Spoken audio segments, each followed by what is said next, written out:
Hello, everyone. I'm Oni Chidomere. I'm a third-year resident at Virginia Commonwealth University in Richmond, Virginia. I am the current Inclusion and Engagement Liaison of the Physiatrist and Training Council Board of AAPM&R, otherwise known as the FIT Board. I am super excited to welcome Dr. Stephen Flanagan, the current president of AAPM&R, as well as the chair of rehabilitation medicine at NYU Grossman School of Medicine, and medical director of Rusk Rehabilitation at NYU Langone Health.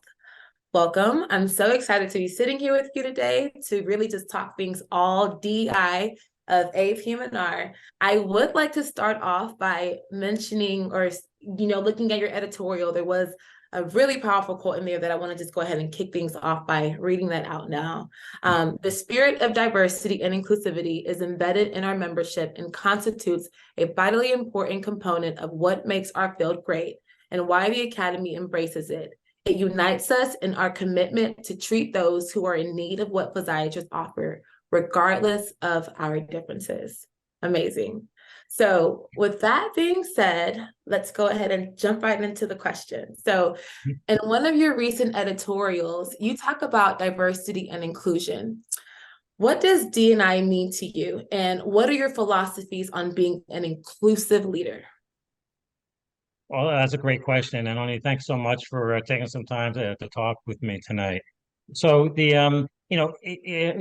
physical medicine and rehabilitation is really in many ways diverse. It could be more diverse in some ways, but I remember when I started my practice 30 years ago, there were inpatient physiatrists and outpatient physiatrists. Maybe some of us did pediatrics. So I did brain injuries, some did spine and musculoskeletal.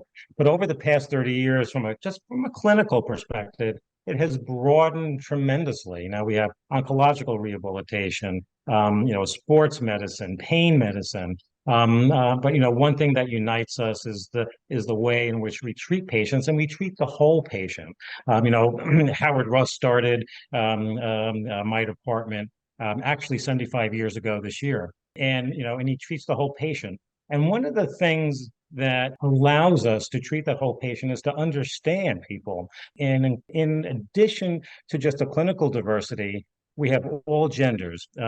Physiatrists have all skin colors, religious beliefs, sexual orientations. We come from different cultures. Some were born in this country or throughout the country. Many of the staff at where I work at Rusk Rehabilitation in New York come from other countries. In fact, every continent in the world except Antarctica. I have not hired any penguins yet, but who knows? But it's that wealth of diversity that comes together that allows us to understand our patients, that allows us ourselves to learn.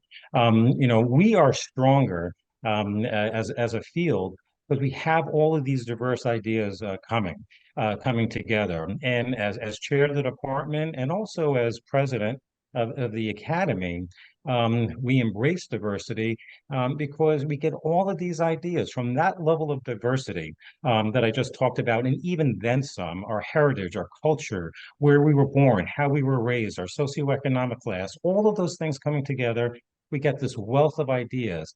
And that makes us stronger. It makes our field stronger. It makes our academy stronger. And it just helps us to treat our patients better because we understand them.